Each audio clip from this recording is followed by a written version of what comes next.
नमस्कार श्रोताओं, एक बार फिर से हाजिर हूं मैं आपके साथ एक बहुत ही खूबसूरत और सुंदर कथा को लेकर, जो कि एक सच्ची घटना पर आधारित है। तो ध्यान दीजिए श्रोताओं, आप अपने कानों में हेडफोन लगाकर आराम से सुनिए, लेट जाए, ताकि हम आपको ले चलते हैं एक काल्पनिक दुनिया में। तो चलिए बढ़ते हैं कहानी की तरफ। कहानी का नाम है बोतल का प्रेत। हवाई द्वीप में एक आदमी रहता था। सच कहूं तो वह अभी भी जीवित है, पर उसका नाम गुप्त रखा जाना चाहिए, इसलिए मैं इस कहानी में उसे कावा कहकर बुलाऊंगा। इसकी एक वजह यह भी है कि उस आदमी का जन्म स्थान हनोनो से दूर नहीं था, जहां कावा महान की हड्डियां एक गुफा में छिपी पड़ी हैं। वह आदमी था तो गरीब, पर वह बहादुर और फुर्तीला था। वह एक स्कूल के अध्यापक की तरह पढ़ और लिख सकता था। इसके अलावा वह एक प्रथम श्रेणी का जहाजी था। कुछ समय के लिए वह जहाजों में द्वीप की यात्रा के लिए रवाना हुआ और फिर हम कुआं तट पर पहुंचने के लिए उसने एक हेल नौका चलाई। काफी समय के बाद कावा के मन में आया कि वह इस विशाल संसार और विदेश के शहरों को देखे, और वह सैन फ्रांसिस्को के लिए जाने वाले एक पोत पर निकल पड़ा। सैन फ्रांसिस्को एक शानदार शहर है, जिसमें एक बढ़िया बंदरगाह है और बेशुमार अमीर लोग हैं, और विशेष रूप से वहां एक पहाड़ी है जो महलों से ढंकी है। कावा एक दिन इस पहाड़ी पर जेब भर पैसे लिए सैर कर रहा था और दोनों तरफ के आलीशान मकान को देखकर आनंदित हो रहा था। कितने आलीशान मकान हैं ये, वह सोच रहा था, और वे लोग जो इनमें रहते होंगे कितने खुश होंगे। उन्हें अपने भविष्य की कोई चिंता नहीं होगी। वह मन में यह सब सोच रहा था जब वह एक घर के बराबर में आ गया। वह मकान बाकियों की तुलना में कुछ छोटा तो जरूर था, पर उसका निर्माण पूरी तरह हो चुका था और यह एक खिलौने की तरह सजाया हुआ था। उस मकान की सीढ़ियां चांदी की तरह चमक रही थीं, बगीचे की किनारे फूलों की माला की तरह खिल रहे थे और खिड़कियां हीरे की तरह चमकदार थीं। कावा रुका और उसने अपने द्वारा देखी सभी चीजों की उत्कृष्टता पर आश्चर्य जताया। रुकते समय उसे मालूम था कि उसे खिड़की से एक आदमी देख रहा था। खिड़की इतनी साफ थी कि कावा भी उस आदमी को देख सकता था, ठीक वैसे ही जैसे कि आप चट्टानों पर बने एक पानी के गड्ढे में मछली देख सकते हैं। वह आदमी गंजे सिर और काले रंग की दाढ़ी वाला बुजुर्ग था, और उसका चेहरा दुख से लटका हुआ था, और वह कड़वाहट के साथ आहें भर रहा था। और सच तो यह है कि कावा उस आदमी को उस घर के अंदर देखकर और वह आदमी कावा को बाहर देखकर दोनों एक दूसरे से ईर्ष्या से भर गए। अचानक वह आदमी मुस्कुराया और फिर उसने सिर हिलाया और कावा को इशारे से मकान में बुलाया और घर के दरवाजे पर उससे मिला। यह मेरा आलीशान मकान है, वह आदमी बोला, और उसने कड़वाहट से गहरी सांस ली। क्या तुम इसके कमरे नहीं देखना चाहोगे?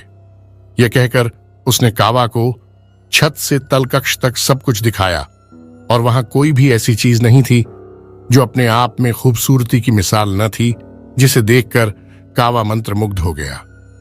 सच में, कावा ने कहा, आपका यह घर बहुत सुंदर है। अगर मैं इस तरह के घर में रहता तो मैं हमेशा खुश रहता। फिर आप कैसे आहें भर रहे हैं? कोई वजह नहीं है, आदमी ने कहा। वैसे क्या तुम्हें यह इच्छा नहीं होती कि तुम्हारे पास एकदम ऐसा या इससे बेहतर मकान हो? मुझे लगता है तुम्हारे पास कुछ पैसे तो होंगे ही। मेरे पास $50 है, कावा ने कहा, लेकिन इस तरह के मकान की कीमत $50 से अधिक होगी। आदमी ने हिसाब लगाया। मुझे खेद है, तुम्हारे पास और अधिक नहीं है, उसने कहा, क्योंकि यह भविष्य में तुम्हारी परेशानी बढ़ा सकता है, लेकिन यह $50 में तुम्हारा हो जाएगा। मकान? कावा ने पूछा। नहीं, मकान नहीं, आदमी ने कहा, बल्कि बोतल। और एक बात मैं तुमको बता दूं, जो मैं तुमको इतना समृद्ध और भाग्यशाली दिखाई दे रहा हूं, मेरी सारी संपत्ति और ये मकान और इसका बगीचा, ये सब एक बोतल से आया है, जो केवल एक पिंट मिलीलीटर जितनी बड़ी है।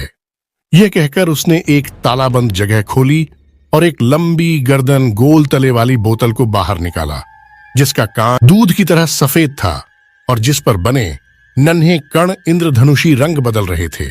अचानक अंदर कोई अस्पष्ट चीज हिली, जैसे कि आग और परछाई। यही वो बोतल है, आदमी ने कहा। कावा को हंसी आ गई। कावा को हंसते देख वह आदमी आगे बोला, तुमको मुझ पर विश्वास नहीं? तो फिर खुद कोशिश करके देखो, देखो क्या तुम इसे तोड़ सकते हो। इस तरह कावा ने बोतल ले लिया और उसे फर्श पर पटकता रहा जब तक कि वह थक न गया। वह बोतल एक बच्चे की गेंद की तरह फर्श पर उछलने लगी, पर उस पर एक खरोंच तक न आई। अजीब बात है, कावा कहा, छूने और देखने में तो यह बोतल कांच की लगती है। यह कांच की ही है, आदमी ने पहले से कहीं ज्यादा आहें भरते हुए जवाब दिया। लेकिन इस कांच को नरक की आग में तपाया गया था। इस बोतल में एक छोटा सा प्रेत रहता है और वो परछाई जिसे हम इसमें हिलते हुए देख रहे हैं उसी की है। कम से कम मेरा तो ऐसा ही मानना है। बहरहाल कोई भी आदमी जो इस बोतल को खरीदता है, यह प्रेत उसके आदेश का गुलाम बन जाता है। उसकी सारी इच्छाएं जैसे प्यार, शोहरत, पैसा, इस घर की तरह घर हो या इस शहर की तरह शहर, सब कुछ केवल शब्द में बयां मात्र से उसका हो जाता है। नेपोलियन के पास यह बोतल थी और इसके द्वारा वह दुनिया का बादशाह तक बन गया, लेकिन उसने अंत में इसे बेच दिया और उसका पतन हुआ। कैप्टन कुक के पास यह बोतल थी और इसके द्वारा उसने कई द्वीपों को खोजा, लेकिन उसने भी इसे बेच दिया और उसे हवाई द्वीप पर मार डाला गया, क्योंकि एक बार जब इसे बेचा जाता है, इससे मिलने वाली ताकत और सुरक्षा चली जाती है, और जब तक वह आदमी जो इस बोतल को बेचता है अपने पास जो भी है उससे संतुष्ट न हो, उस पर मुसीबत टूटती है। और फिर भी आप इसे बेचने की बात करते हैं, कावा बोला। मुझे लगता है कि मेरे पास वह सब है जो मुझे चाहिए और मैं बूढ़ा भी हो रहा हूं, आदमी ने कहा। यह प्रेत सब कर सकता है पर किसी के जीवन को लंबा नहीं कर सकता, और यह तुमसे छुपाना उचित नहीं होगा कि बोतल में एक खामी यह है कि इसे बेचने से पहले यदि कोई आदमी मर जाता है तो वह हमेशा के लिए नरक में जलता रहेगा। इस बात को पक्का करने के लिए कि यह एक खामी है और कोई गलती नहीं, कावा चिल्लाया। मैं इस चीज के साथ छेड़खानी नहीं करूंगा। ईश्वर की कृपा से मैं एक मकान बिना रह सकता हूं, लेकिन मैं शापित होकर नहीं रह सकता। ऐसा मत बोलो, तुमको चीजों से भागना नहीं चाहिए, आदमी वापस बोला। तुम्हें तो केवल संतुलित मात्रा में इस प्रेत की शक्ति का उपयोग करना है और फिर इसे किसी और को बेच देना है, जैसा मैं तुम्हारे साथ कर रहा हूं, और तुम अपने जीवन को आराम से व्यतीत कर सकते हो। वैसे मैं दो बातें देख सकता हूं, कावा बोला। पहली यह कि आप प्यार में पड़ी युवती की तरह हर समय आहें भर रहे हैं, और दूसरी यह कि आप इस बोतल को बहुत सस्ते में बेच रहे हैं। मैं तुम्हें पहले ही बता दिया है कि मैं आहें क्यों भर रहा हूं, आदमी ने कहा। डर के कारण मेरा स्वास्थ्य गिर रहा है, और जैसा तुमने खुद कहा, मरना और नरक के शैतान के पास जाना किसी के लिए भी अफसोस की बात है। रही बात इसकी कि मैं इसे इतना सस्ता क्यों बेच रहा हूं, मुझे तुम्हें बताना होगा कि इस बोतल में एक खासियत है। बहुत समय पहले जब शैतान पृथ्वी पर इसे पहली बार लाया, तब यह बहुत महंगा थी और इसे सबसे पहले प्रेस्टर जॉन को कई लाखों डॉलर में बेचा गया। लेकिन इसे तब तक नहीं बेचा जा सकता जब तक इसे नुकसान में न बेचा जाए। अगर तुम इसे उसी मूल्य पर बेचते हो जितने में तुमने इसे खरीदा, तो यह तुम्हारे पास वापस लौट आएगी जैसे एक डाक का कबूतर। इस तरह इसकी कीमत इन सदियों में गिरती रही है और बोतल अब असामान्य रूप से सस्ती है। मैंने खुद इसे इसी पहाड़ी पर रहने वाले अपने प्रसिद्ध पड़ोसी से खरीदा और जो कीमत मैंने अदा की वह $90 थी। मैं इसे $89 और 99 सेंट्स तक की कीमत में बेच सकता था, पर उससे एक भी पेनी अंग्रेजी मुद्रा महंगा नहीं, वरना ये मेरे पास वापस लौट आती। सबसे पहले जब आप लोगों के सामने $80 के लिए इतनी विलक्षण बोतल की पेशकश करते हैं, लोगों को लगता है कि आप उपहास कर रहे हैं। और दूसरा यह कि खैर, इस बारे में कोई जल्दी नहीं है और इसमें मुझे जाने की जरूरत भी नहीं है। केवल इतना याद रखना कि तुम इसको केवल सिक्कों के बदले ही बेचना। मैं यह कैसे जानूंगा कि आपने जो कहा वह सब सच है, कावा ने पूछा। कुछ चीजें तो तुम तुरंत आजमा कर देख सकते हो, आदमी ने कहा। बोतल लो और मुझे अपने $50 दे दो, फिर अपनी जेब में वापस अपने $50 पाने की इच्छा करो। अगर ऐसा नहीं होता, मैं तुम्हें अपनी प्रतिष्ठा की सौगंध खाकर कहता हूं, मैं यह सौदा रद्द कर दूंगा और तुम्हें तुम्हारे पैसे बहाल कर दूंगा। तुम मुझे धोखा तो नहीं दे रहे हो? कावा आदमी ने कसम खाकर खुद को बाध्य कर लिया। ठीक है, मुझे लगता है कि मैं जोखिम ले लूंगा, कावा ने कहा, क्योंकि इससे कोई नुकसान नहीं हो सकता है। उसने उस आदमी को पैसे का भुगतान कर दिया और आदमी ने उसे वह बोतल सौंप दी। बोतल के प्रेत, कावा बोला, मैं अपने $50 वापस चाहता हूं। और तुरंत उसके एक शब्द बोलने से पहले उसकी जेब पहले की तरह भारी हो गई। यह तो पक्का हो गया कि यह एक अद्भुत बोतल है, कावा बोला। और अब तुमको अलविदा मेरे प्यारे दोस्त। शैतान मेरी जगह अब तुम्हारे साथ जाएगा, आदमी ने कहा। रुको, कावा ने कहा, मुझे लगता है कि मैंने आपकी बोतल से काफी मजा ले लिया। मैं इससे और मजा नहीं करना चाहता। अपनी ये बोतल वापस ले लो। तुमने मेरे द्वारा भुगतान किए गए मूल्य की तुलना में कम में इसे खरीदा है, आदमी ने अपने हाथ रगड़ते हुए कहा। अब यह तुम्हारा है, और रही बात मेरी, तो मेरा अब तुमसे कोई लेना देना नहीं है। और इसके साथ उसने अपने चीनी नौकर को बुलाने के लिए घंटी बजाई और कावा को घर से बाहर का रास्ता दिखाया। अब जब कावा कांख के नीचे बोतल दबाए गली में था, वह सोचने लगा, अगर यह सब बोतल के बारे में सच है तो शायद मैंने घाटे का सौदा कर लिया है, उसने सोचा। लेकिन हो सकता है आदमी केवल मुझे बेवकूफ बना रहा हो। उसने पहले अपने पैसों की गिनती की। राशि ठीक $49 और एक चिल्ली की मुद्रा थी। इतना तो सच लग रहा है, कावा बोला। अब मैं अगले हिस्से को आजमाऊंगा। शहर के उस हिस्से की सड़क एक जहाज के डेक जितनी साफ सुथरी थी। हालांकि यह दोपहर थी, वहां कोई यात्री न थे। कावा ने एक गटर में बोतल डाल दी और दूर चला गया। उसने वापस मुड़ के 2 बार देखा। दूध की तरह सफेद गोल तले वाली बोतल वहीं थी जहां उसने छोड़ी थी। तीसरी बार उसने फिर पलटकर देखा और एक कोने में मुड़ गया। जैसे ही उसने ऐसा किया, किसी चीज ने उसकी कोहनी को धक्का दिया और वहां उसकी पायलट कोट की जेब में गोल तले वाली बोतल थी जिसकी लंबी गर्दन ऊपर निकली हुई थी। और यह भी सच की तरह लग रहा है, कावा बुदबुदाया। इसके बाद उसने एक दुकान से एक काग पेंच खरीदा और खेतों में दूर एक गुप्त जगह में गया और वहां उसने काग खींचने की कोशिश की। लेकिन जितनी बार वह उसमें पेंच डालता, वह पेंच फिर बाहर निकल आता और काग ज्यों का त्यों रह जाता। यह काग कुछ अजीब तरह का है, कावा ने बुदबुदाया। फिर अचानक से ही उसे कंपी होने लगी और उसे पसीने छूटने लगे, क्योंकि उसको उस बोतल से डर लगने लगा था। बंदरगाह की ओर वापस अपने रास्ते पर जाते वक्त कावा ने एक दुकान को देखा। वहां एक आदमी जंगली द्वीपों के शंख और मुद्गर, पुराने बुत परस्त देवता, पुराने घड़े पैसे, चीन और जापान से चित्र और सभी की तरह की चीजें जो नाविक अपने समुद्री बक्सों में साथ लाते हैं, बेचता था। यह देखकर कावा को एक विचार आया। वह दुकान के अंदर चला गया और $100 के बदले में बोतल की पेशकश की। दुकान का आदमी पहले तो उस पर हंसा और फिर बोतल के बदले में उसे $5 देने का प्रस्ताव रखा। दुकानदार यह देख सकता था कि वास्तव में यह एक विलक्षण बोतल थी। ऐसा कांच किसी भी इंसान द्वारा चलाए जाने वाले कांच के कारखाने में निर्मित नहीं किया जा सकता था। दूधिया सफेदी में रंग सुंदरता से चमक रहे थे और कितनी विचित्रता से परछाई उसके बीच में मंडरा रही थी। इसलिए अपने स्वभाव के अनुसार कुछ देर तक मोल भाव करने के बाद दुकानदार ने कावा को उस बोतल के लिए 60 चांदी के डॉलर दिए और अपनी खिड़की के बीच में एक शेल्फ पर उस बोतल को रख दिया। अब कावा ने कहा, मैंने $60 में उस चीज को बेच दिया जो मैंने 50 से कुछ कम में खरीदा, क्योंकि मेरा $1 चिल्ली का था। अब मुझे दूसरी बात का सच भी पता लग जाएगा। इसके बाद वह अपने जहाज के बोर्ड पर वापस चला गया और जब उसने अपने संदूक को खोला तो बोतल को वहां पाया। बोतल उससे पहले ही वहां आ गई थी। बोर्ड पर कावा का एक दोस्त था जिसका नाम लूपक था। तुम्हें क्या परेशानी है?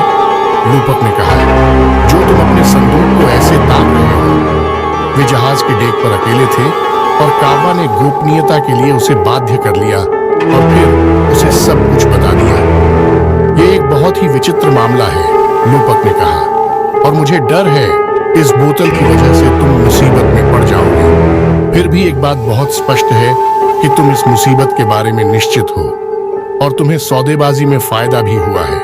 तुम इसके साथ क्या करना चाहते हो, अपना मन बना लो। आदेश दो, और अगर यह तुम्हारी इच्छा के अनुसार काम करता है तो मैं स्वयं यह बोतल खरीद लूंगा, क्योंकि मैं खुद एक स्कूनर 2 मस्तूलों वाला जहाज पाना चाहता हूं और मेरा द्वीपों में व्यापार करने का विचार है। मैं ऐसा नहीं सोचता, कावा ने कहा, पर मैं यह जरूर चाहता हूं कि कोना तट पर, जहां मेरा जन्म हुआ, मेरा एक सुंदर घर और उद्यान हो। दरवाजे पर सूरज चमके, बगीचे में फूल हों, खिड़कियों में कांच, दीवारों पर चित्र और खिलौने, और मेज पर शानदार कालीन। सब कुछ उस घर की तरह हो जिसमें आज दिन में मैं था। घर केवल एक मंजिला ज्यादा ऊंचा हो, राजा के महल की तरह की बालकनी के साथ हो। वहां मैं बिना किसी चिंता के अपने दोस्तों रिश्तेदारों के साथ खुश रहूं। ठीक है, लोपक ने कहा, हमें इसे अपने साथ वापस हवाई ले जाना चाहिए, और अगर सब वैसे सच होता है जैसा तुम चाहते हो तो मैं यह बोतल खरीद लूंगा, और जैसा कि मैंने बताया, अपने लिए मैं एक स्कूनर मांग लूंगा। दोनों के बीच में सहमति हो गई और जल्दी ही कावा और लोपक बोतल को लिए जहाज से होनोलुलु लौट आए। अभी वे तट पर पहुंचे ही थे कि समुद्र तट पर वे कावा के एक दोस्त से मिले, जिसने कावा से मिलते ही तुरंत हमदर्दी जाहिर करना शुरू कर दिया। मुझे समझ में नहीं आ रहा कि तुम मुझसे हमदर्दी क्यों कर रहे हो, कावा बोला। क्या ऐसा संभव है कि तुमने नहीं सुना? कावा के दोस्त ने कहा, तुम्हारे बूढ़े चाचा, जो बहुत अच्छे व्यक्ति थे, मर चुके हैं, और तुम्हारा चचेरा भाई, वह प्यारा लड़का, समुद्र में डूब गया।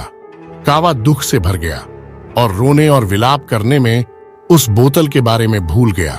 लेकिन लोपक मन में सोच रहा था, और जब कावा का दुख कुछ कम हो गया तो लोपक ने कहा, मैं सोच रहा था, क्या तुम्हारे चाचा की जमीन हवाई के कांव जिले में तो नहीं है? नहीं, कावा ने कहा, गांव में नहीं, वह पहाड़ की तरफ है, हुकिना से कुछ दक्षिण में। अब यह जमीन तुम्हारी होगी? लोपक ने पूछा। वो तो होगी, कावा ने कहा, और अपने रिश्तेदारों के लिए फिर से विलाप करना शुरू कर दिया।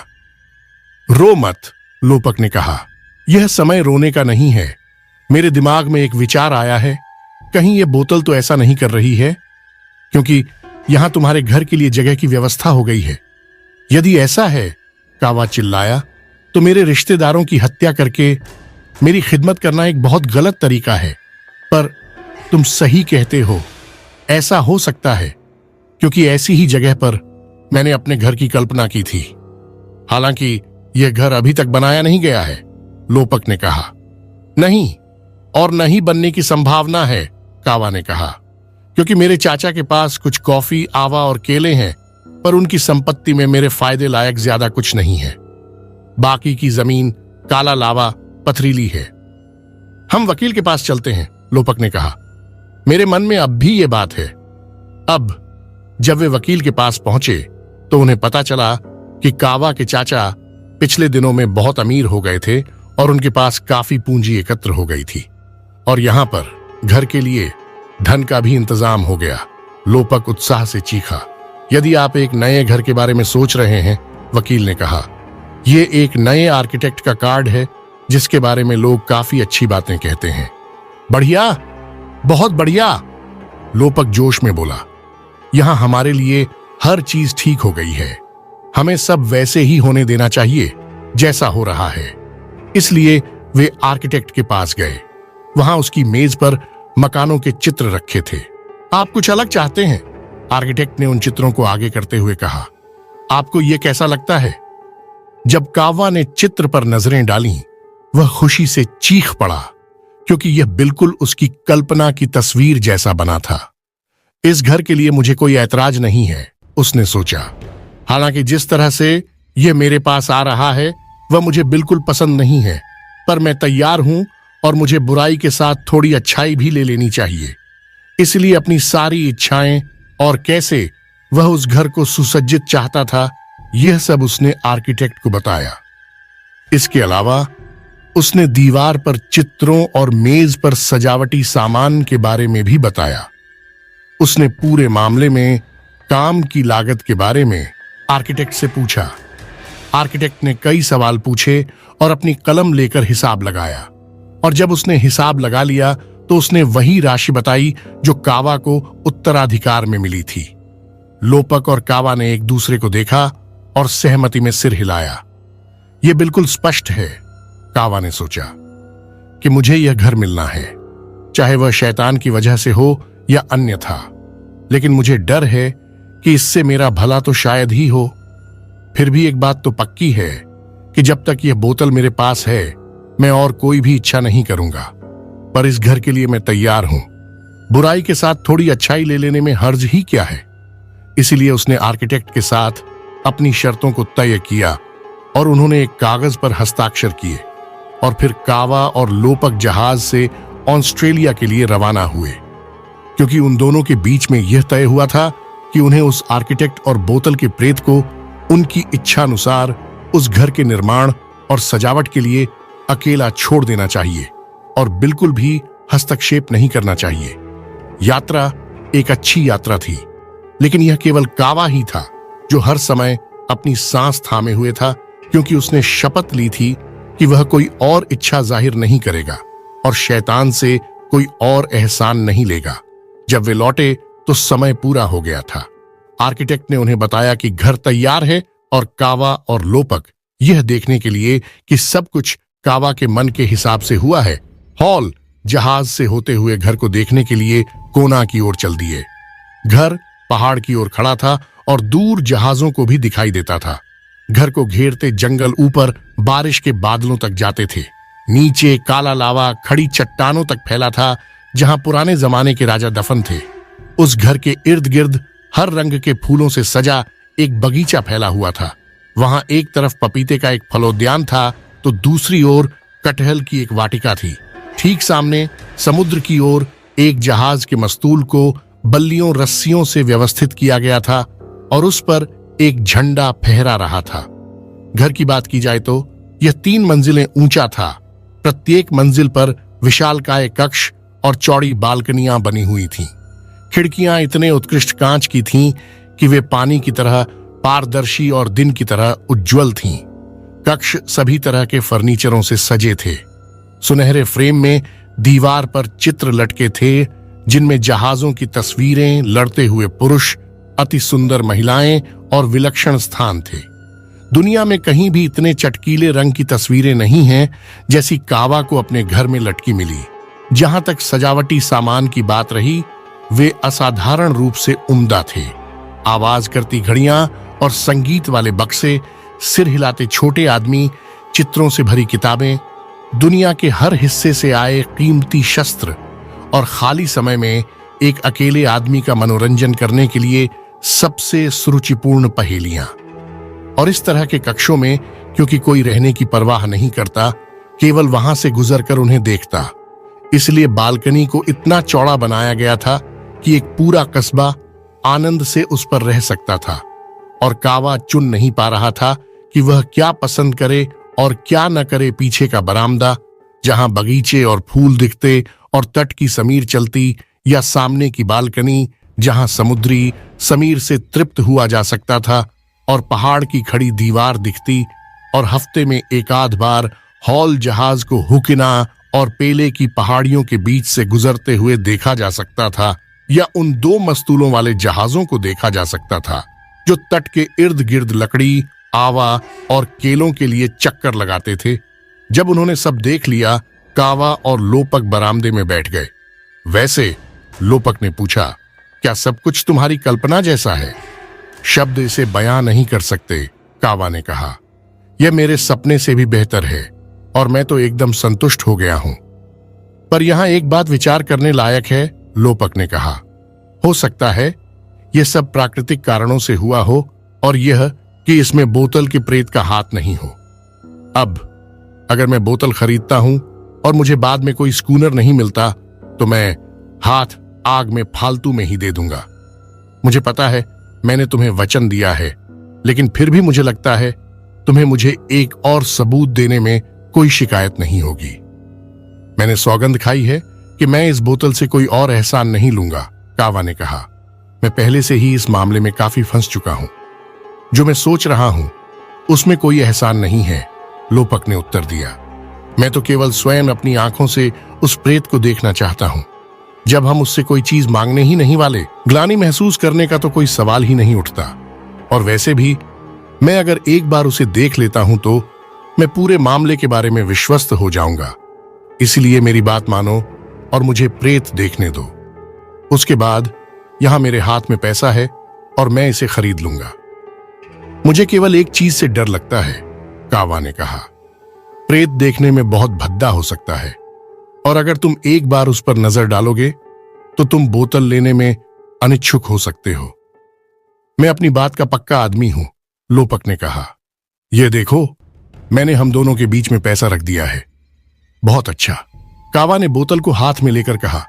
मुझे खुद जिज्ञासा है, तो आइए हमें आप अपनी झलक दिखलाइए, श्रीमान प्रेत। अब जैसे ही यह बोला गया, प्रेत ने बोतल से बाहर देखा और फिर एक छिपकली की तेजी से बोतल में वापस चला गया और वहां बैठे कावा और लोपक जड़वत हो गए। इससे पहले कि उनमें से कोई एक सोच पाता कि कोई क्या कहे और कैसे कहे, लगभग रात हो चुकी थी और फिर लोपक ने पैसे को देकर बोतल को ले लिया। मैं अपनी बात का पक्का आदमी हूं, लोपक ने कहा, और ऐसा करना जरूरी है, वरना मैं इस बोतल को अपने पैर से भी नहीं छूता। खैर, मैं अपना स्कूनर ले लूंगा और अपनी जेब के लिए कुछ डॉलर भी मांग लूंगा और फिर मैं जितनी जल्दी हो सके इस शैतान से छुटकारा पा लूंगा। मैं तुम्हें सच सच कहूं तो उसकी आकृति ने मुझे हतोत्साहित कर दिया है। लोपक, कावा ने कहा, मेरी मदद करके तुम मेरे बारे में बुरा मत सोचना। मैं समझ सकता हूं कि रात अंधेरी है और रास्ता खराब है। इस पर इतनी देर से कब्र जैसी मनहूस जगह के पास से गुजरना, पर मुझे यह लगता है कि क्योंकि मैंने उस प्रेत का चेहरा देख लिया है, मैं न तो सो पाऊंगा और न ही ईश्वर की इबादत कर पाऊंगा जब तक कि मुझे इस चीज से छुटकारा नहीं मिल जाता। मैं तुम्हें एक लालटेन और बोतल रखने के लिए एक डोलची और मेरे घर का कोई भी चित्र या कीमती सामान जो तुम्हें पसंद हो दे दूंगा, पर तुम यहां से तुरंत चले जाओ और हुकिना में नहीनू के साथ रात गुजारो। कावा, लोपक ने कहा, बहुत से आदमी इस बदी को लेने को तैयार होंगे, पर अपना वचन रखकर और बोतल खरीदकर मैं केवल तुमसे अपनी दोस्ती निभा रहा हूं। और इस पर रात और अंधेरा और कब्रों के पास का रास्ता, यह सब उस आदमी के लिए 10 गुना ज्यादा खतरनाक होगा जो अपनी आत्मा पर बोझ और अपनी कांख में ऐसी बोतल लिए होगा। और अगर मैं अपनी बात करूं तो मैं खुद बहुत भयभीत हूं, पर मेरे पास ऐसा कलेजा नहीं है कि मैं तुम्हें दोषी ठहराऊं। खैर, अब मैं चलता हूं और मैं ईश्वर से दुआ करता हूं कि तुम अपने घर में खुश रहो और मेरा स्कूनर मेरे लिए भाग्यशाली रहे और इस बोतल और इस शैतान के बावजूद हम दोनों ही अंत में स्वर्ग जाए। इसके बाद लोपक पहाड़ से नीचे चला गया और कावा अपने आगे की बालकनी में खड़ा हो घोड़ों के जूतों की झंकार सुन रहा था। उसने लालटेन को रास्ते और गुफाओं की चट्टानों, जहां पुराने मृत दफन थे, से होकर चमकती हुई जाते देखा। वह पूरे वक्त कांपता रहा और खुद को बचा लेने के लिए हाथ जोड़कर ईश्वर को शुक्रिया अदा करता रहा और अपने दोस्त की सलामती के लिए दुआ मांगता रहा। अगला दिन बहुत शानदार आया और उसका नया घर देखने में इतना सुहावना था कि वह अपने डर को भूल गया। एक के बाद दूसरा दिन बीतता गया। कावा वहां हमेशा खुश रहता। कावा ने मकान के पीछे के बरामदे में जगह बना रखी थी जहां वह खाता और रहता था और होनोलुलु अखबारों की कहानियां पढ़ता था। पर जब कोई आता था तो वो अंदर जाकर कमरों और चित्रों को जरूर देखता था। मकान की प्रसिद्धि दूर दूर तक फैल गई। कोना में उसे काहेल नुई विशाल घर कहा जाता था और कई बार लोग उसे उज्जवल घर कहते थे, क्योंकि कावा ने घर के कांच, सोने की परत चढ़े सामानों, बेशकीमती सामानों और चित्रों की रात दिन साफ सफाई के लिए एक चीनी आदमी को रखा था, जिस वजह से वे सुबह की तरह दमकते रहते थे। कावा खुद भी मकान के कमरों में गुनगुनाए बगैर नहीं घूम सकता था। उसका हृदय प्रफुल्लित हो जाता था और समुद्र में जब जहाज उसके मकान के पास से होकर गुजरते थे तो वह बहुत खुश होता था। इस तरह समय बीतता गया। एक दिन कावा अपने कुछ दोस्तों से मिलने कायलू चला गया। वहां उसे अच्छी तरह से दावत दी गई और अगली सुबह जल्द ही वह वहां से निकला और तेजी से घोड़ा दौड़ाने लगा। वह अपने सुंदर घर को देखने के लिए अधीर था। इसके अलावा एक अन्य कारण भी था। आने वाली रात ऐसी रात थी जिसमें कोना के पुराने जमाने के मृत लोग बाहर निकल आते थे। और एक बार पहले से ही शैतान से सामना होने के बाद मृतकों के साथ सामना न हो, इसके लिए वह सावधान था। उन्होंने से थोड़ी दूरी पर कावा ने देखा कि एक लड़की समुद्र में नहा रही थी और वह देखने में एक परिपक्व लड़की लग रही थी। फिर उसने उस लड़की को सफेद शिफ्ट फ्लट्टर और लाल होलोकू हवाई की औरतों द्वारा पहना जाने वाला लबादा पहनते देखा। जब तक वह उसके पास पहुंचा, वह नहाकर ताजा हो गई थी और अपना प्रसाधन पूरा कर चुकी थी। लड़की की आंखें चमकीली और दयालु थीं। कावा ने जैसे ही उसे करीब से देखा, उसने लगाम खींच ली। मैं सोचता था कि इस जगह पर मैं हर किसी को जानता हूं, उसने कहा। फिर मैं आपको कैसे नहीं जानता? मैं सोचता था कि इस जगह पर मैं हर किसी को जानता हूं। मैं कोकुआ क्यानो की बेटी हूं, लड़की ने कहा, और मैं ओआहू से अभी वापस आई हूं। आप कौन हैं? मैं आपको थोड़ी देर में बताऊंगा कि मैं कौन हूं, कावा ने अपने घोड़े से उतरते हुए कहा। लेकिन अभी नहीं, क्योंकि मेरे दिमाग में एक बात आई है, और यदि मैं आपको यह बता दूं कि मैं कौन हूं, तो हो सकता है आप मुझे सही जवाब नहीं दें। इसलिए सबसे पहले मुझे एक बात बताओ, क्या आप शादीशुदा हो? इस पर कोकुआ जोर से हंसी। ये आप हैं जो सवाल पूछ रहे हैं, उसने कहा। क्या आप खुद शादीशुदा हैं? वास्तव में कोकुआ, मैं नहीं हूं, कावा ने जवाब दिया। और अपनी शादी के बारे में इस वक्त तक मैंने कभी नहीं सोचा था। लेकिन यह बात सच है कि यहां सड़क के किनारे पर मैं आपसे जो मिला हूं और मैंने आपकी आंखों को जो देखा है, जो कि सितारों की तरह है, तो मेरा दिल एक परिंदे की तेजी से आपके पास चला गया। और इसलिए यदि आप मुझे नहीं पसंद करती हैं तो कह दें, मैं अपने घर की ओर लौट जाऊंगा। पर अगर आपको मैं किसी जवान मर्द से कम नहीं लगता हूं तो वह भी कह दें, और फिर मैं आपके पिता से आज रात मिल लूंगा और कल उनसे बात कर लूंगा। कोकुआ ने एक शब्द भी न कहा, लेकिन उसने समुद्र की ओर देखा और हंस पड़ी। कोकुआ, कावा ने कहा, यदि आपको कुछ नहीं कहना है तो मैं इसे हां ही मानूंगा। तो चलिए हम आपके पिता के पास चलते हैं। अभी भी बिना कुछ बोले वह उसके आगे चली गई। कभी कभी वह वापस नजर डाल देती और फिर दूर नजर फेर लेती, और उसने अपनी हैट के डोरी को अपने होंठों के बीच दबाए रखा था। अब जब वे दरवाजे पर पहुंचे, क्यानो बरामदे से बाहर आ गया और गर्मजोशी से कावा का नाम लेकर स्वागत किया, जिस पर उस लड़की ने पलट कर देखा, क्योंकि उस विशाल घर की प्रसिद्धि उसके कानों तक भी पहुंची थी। और निश्चित ही यह एक बहुत बड़ा प्रलोभन था। उस शाम वे सभी एक साथ बहुत आनंदित थे। माता पिता की नजरों के सामने लड़की ने उद्दंडतापूर्ण व्यवहार किया और अपनी हाजिर जवाबी से उसने कावा का मजाक उड़ाया। अगले दिन कावा ने क्यानो के साथ बात की और अकेले में कोकुआ से मिला। कोकुआ, उसने कहा, तुमने सारी शाम मेरा उपहास किया और अब यह मेरे जाने का समय है। मैंने तुम्हें नहीं बताया कि मैं कौन हूं और मेरे पास इतना शानदार घर है, क्योंकि मुझे डर था कि तुम उस घर के बारे में ज्यादा सोचोगी और उस आदमी के बारे में नहीं जो तुमसे प्यार करता है। अब तुम्हें सब कुछ मालूम है, और यदि तुम यह चाहती हो कि यह हमारी अंतिम मुलाकात हो तो ऐसा तुरंत बता दो। नहीं, कोकुआ ने कहा, पर इस बार वह नहीं हंसी। कावा यही तो चाहता था। यह कावा का प्रेम निवेदन था।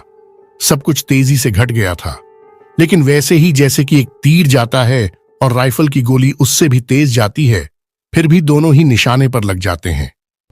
घटनाएं तेजी से घट चुकी थीं और वे भी आगे जा बढ़ चुके थे, और अब भी कावा का ख्याल युवती के दिमाग में गूंज रहा था।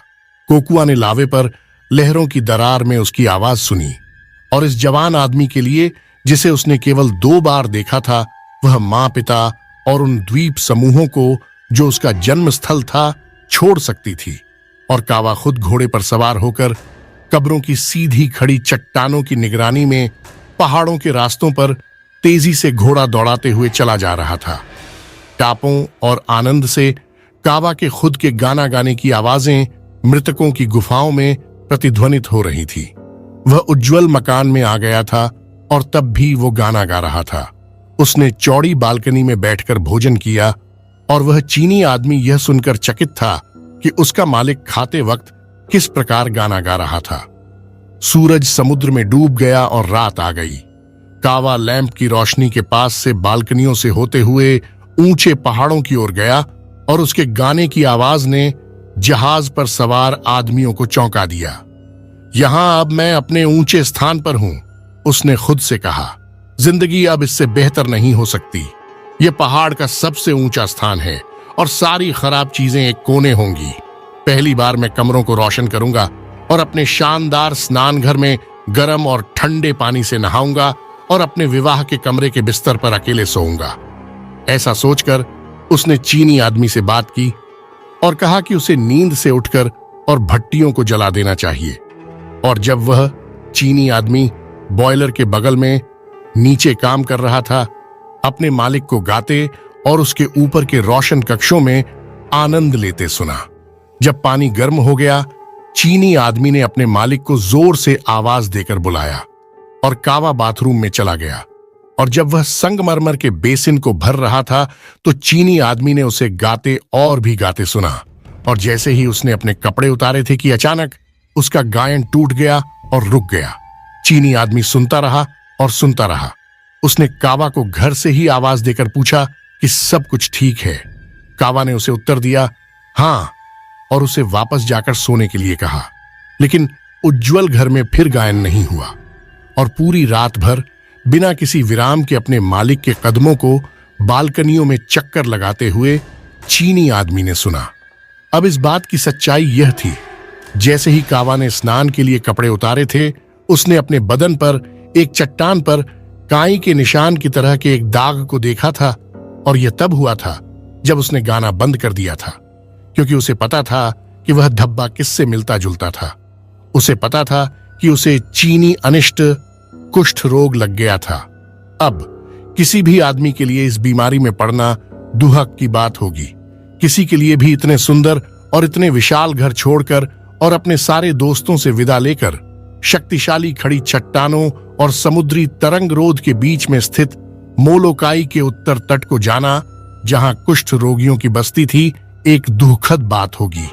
लेकिन उस आदमी कावा पर इसका क्या असर पड़ा था, जिसने अपने प्यार से कल ही तो मुलाकात की थी और उसे उस सुबह ही तो जीता था, और अब एक पल में अपनी सारी उम्मीदों को कांच के टुकड़े की तरह टूटते देखा था। थोड़ी देर तक वह बाथटब के किनारे पर बैठा रहा, फिर रोते हुए उछलकर बाहर भाग आया था और इधर उधर बालकनी पर एक निराश आदमी तरह चक्कर लगाता रहा। बहुत खुशी से मैं हवाई मेरे पिता के घर को छोड़ सकता हूं, कावा सोच रहा था। पर्वतों पर यहां स्थित ऊंची जगह पर बने कई खिड़कियों वाले अपने घर को मैं बहुत आसानी से छोड़ सकता हूं। बहुत बहादुरी से अपने पूर्वजों से दूर मैं खड़ी चट्टानों से मोलोकाई को, काला उपापा को जा सकता हूं और वहां बीमारी के साथ जी और सो सकता हूं। लेकिन मैंने क्या गलत किया है? मेरी आत्मा का क्या दोष है जो शाम को समुद्री पानी से निकलती हुई सुंदर कोकुआ से मेरा सामना हुआ? कोकुआ मनमोहिनी, कोकुआ मेरे जीवन की रोशनी, उससे मेरा विवाह अब कभी नहीं होगा। उसको मैं अब कभी अपना नहीं बना सकूंगा। मैं अपने प्यार भरे हाथ से उसको अब कभी नहीं संभाल सकूंगा। और यह इस बात के लिए है, यह तुम्हारे लिए है, ए कोकुआ, जो मैं अपने रुदन बरसा रहा हूं। अब तुम देखने वाली हो कि कावा किस तरह का आदमी था, क्योंकि वह भले ही इतने वर्षों तक उज्जवल घर में रहा और कोई भी उसकी बीमारी के बारे में न जानता रहा हो, लेकिन उसने उस बात की परवाह नहीं की कि वह कोकुआ को खो देगा। और फिर वह उसी रूप में अपनी बीमार अवस्था में कोकुआ से शादी कर सकता था। और कई लोग ऐसा करते हैं क्योंकि उनमें सुअरों की आत्मा होती है। लेकिन कावा युवती से एक असली मर्द की तरह प्यार करता था और वह उसे कोई चोट नहीं पहुंचा सकता था और उसे किसी खतरे में नहीं डाल सकता था। आधी रात बीतने के कुछ बाद उसके जहन में उस बोतल की याद आई। वह चक्कर लगाकर पीछे के बरामदे में चला गया और उस दिन को याद किया जब शैतान को उसने अपने आगे देखा था। और यह सोच उसकी रगों में सिहरन की तरह दौड़ पड़ी। बोतल एक भयानक वस्तु है, कावा ने सोचा, और उसमें जो प्रेत है वो भयानक है और नरक की आग का जोखिम एक खौफनाक बात है। लेकिन मेरी बीमारी का इलाज करने के लिए या कोकुआ से शादी करने के लिए क्या कोई और उम्मीद है क्या? उसने सोचा, जब अपने लिए केवल एक घर पाने के लिए मैं शैतान का सामना कर सकता हूं, फिर कोकुआ को पाने के लिए मैं उससे दोबारा सामना नहीं कर सकता। इसके बाद उसे याद आया कि अगले दिन हॉल जहाज होनोलुलु लौटते वक्त वहां से गुजरेगा। मुझे पहले वहां जाना चाहिए, उसने सोचा, और लोपक से मिलना चाहिए। अब मेरे लिए केवल यही उम्मीद बची है कि मुझे वही बोतल मिल जाए जिससे छुटकारा मिलने पर मैं खुश था। एक झपकी मात्र के लिए भी कावा सो न सका और खाना उसके गले में फंस गया। उसने क्यानो कोकुआ का पिता को पत्र भेजा और जब स्टीमर के आने का वक्त हुआ, वह कब्र की खड़ी चट्टानों के बगल से सवारी करते हुए नीचे उतर आया। बारिश हुई थी और घोड़ा बोझिल होकर चल रहा था। जब वह काली गुफाओं के मुंह को देखता तो उसे वहां सो रहे मृतकों से ईर्ष्या होती थी, क्योंकि उन्हें हर मुसीबत से छुटकारा मिल गया था। कावा को याद आया कि कैसे वह एक दिन पहले सरपट घोड़ा दौड़ाते हुए वहां से गुजरा था और ठगा सा रह गया था। अब वह हुकिना में नीचे उतरा था और जहां पूरा देश हमेशा की तरह ही स्टीमर के लिए एकत्रित। दुकान से पहले छप्पर के नीचे वे बैठ गए और हंसी मजाक करने लगे और खबरें सुनाने लगे, लेकिन कावा के हृदय में कहने लायक कोई बात न थी और वह उनके बीच में बैठ गया और टकटकी बांधे बाहर मकानों पर गिरती बारिश और चट्टानों से टकराती समुद्री लहरों के झाग को देखने लगा और आहें उसके गले से निकल पड़ी। उज्जवल घर का कावा आज दुखी लग रहा है, एक ने दूसरे से कहा। वास्तव में वह दुखी था, इसलिए यह कोई आश्चर्य की बात न थी। उज्जवल घर का कावा आज दुखी लग रहा है। फिर हॉल आया और व्हेल बोट ने उसे जहाज तक पहुंचाकर चढ़ा दिया। जहाज का पिछला भाग हौला हवाई के लोगों से भरा था जो ज्वालामुखी की यात्रा करने के लिए गए थे, जैसा कि उनका रिवाज है, और बीच में कैनाकास पैसिफिक द्वीपों के कर्मचारियों की भीड़ थी और अगला हिस्सा हिलो के जंगली बैल और कांव के घोड़ों से भरा था। लेकिन कावा सब लोगों से अलग अपने दुख से दुखी बैठा था और क्यानो के घर की ओर देख रहा था, जो स्थित था नीचे काली चट्टानों में किनारे पर और कोको के पेड़ों से ढंका हुआ। और वहां दरवाजे के पास लाल होलोकू था, जो आकार में एक मक्खी से बड़ा नहीं था और जो एक मक्खी की तरह इधर उधर लहरा रहा था। आह मेरे दिल की रानी, वह बोला, तुम्हें जीतने के लिए मैं अपनी आत्मा दांव पर लगा दूंगा, मेरी प्यारी।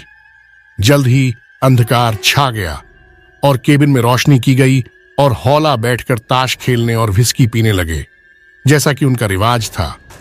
लेकिन कावा सारी रात डेक पर टहलता रहा और अगले दिन भी पूरे दिन, जब वे माउई द्वीप या मोलोकाई द्वीप की आड़ में तेजी से आगे बढ़ रहे थे, कावा अजायब घर में बंद एक जंगली जानवर की तरह अभी भी इधर उधर टहल रहा था। शाम के समय वे डायमंड हेड से गुजरे और होनोलुलु के घाट पर पहुंचे।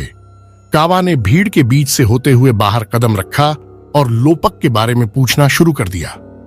पूछताछ करने पर कावा को पता चला कि लोपक एक स्कूनर का मालिक बन गया था, जिससे बेहतर द्वीप में कोई दूसरा स्कूनर नहीं था। उसे यह भी पता चला कि लोपक पोला पोला या काहिकी तक की एक साहसिक यात्रा पर चला गया था, इसलिए लोपक से कोई मदद नहीं पाई जा सकती थी। कावा को अपने एक दोस्त की याद आई जो कस्बे में एक वकील था, मुझे उसका नाम नहीं बताना चाहिए, और लोगों से उसके बारे में पूछा। कावा को पता चला कि उसका वकील दोस्त अचानक अमीर हो गया था और उसका वाइकीकी तट पर एक शानदार नया घर था, और इस बात ने कावा के दिमाग में एक विचार डाल दिया कि शायद वह बोतल उसी के पास हो। यही सोचकर कावा ने किराए पर एक घोड़े को लिया और उसे लेकर वकील के घर चल दिया। घर पूरी तरह से एकदम नया था और बगीचे में पेड़ थे जो एक वॉकिंग स्टिक से बड़े न थे। जब वह वकील आया तो उसे देखकर यह लगता था कि वह बहुत खुश आदमी था। मैं आपकी खिदमत में क्या कर सकता हूं? वकील ने कहा। आप लोपक के एक दोस्त हैं, कावा ने जवाब दिया, और लोपक ने मुझसे एक सामान खरीदा था और मुझे लगता है कि उसका पता लगाने में आप मेरी मदद कर सकते हैं। वकील का चेहरा काला पड़ गया। मैं दिखावा नहीं करूंगा कि मैं आपका तात्पर्य नहीं समझ पा रहा, मिस्टर कावा, उसने कहा। हालांकि इस मामले को हिलोरना खतरनाक है। आप निस्संशय हो सकते हैं कि मैं कुछ नहीं जानता, लेकिन फिर भी मेरा एक अनुमान है, और यदि आप एक खास दिशा में कोशिश करेंगे तो मुझे लगता है आपको जानकारी मिल सकती है। और उसने एक आदमी का नाम बताया जिसे फिर मेरे लिए न दोहराना बेहतर होगा। इस तरह कई दिन तक कावा एक से दूसरे स्थान पर गया। वह हर जगह नए कपड़े और गाड़ी को तलाशता, हर जगह शानदार नए घर और प्रसन्नचित्त आदमियों को खोजता। हालांकि जब कावा बोतल के बारे में जानने के अपने उद्देश्य का संकेत देता तो उन आदमियों के चेहरे पर उदासी छा जाती। निस्संदेह मैं सही रास्ते पर हूं, कावा ने सोचा। ये नए कपड़े और गाड़ियां, ये सभी उस छोटे प्रेत के उपहार हैं, और ये खुश चेहरे उन लोगों के चेहरे हैं जिन्होंने अपना लाभ ले लिया है और जो उस शापित वस्तु से छुटकारा पाकर सुरक्षित हो गए हैं। जब मैं कांतिहीन चेहरों को देखूंगा और आहें सुनूंगा, मुझे पता चल जाएगा कि मैं बोतल के निकट हूं। इस प्रकार अंत में उसे ब्रिटानिया स्ट्रीट के एक हॉला से मिलने को कहा गया। जब लगभग शाम के भोजन के समय वह दरवाजे पर आया, वहां पर नए घर के आम चिन्ह थे और नया बगीचा था और खिड़कियों में बिजली की रोशनी की चमक थी।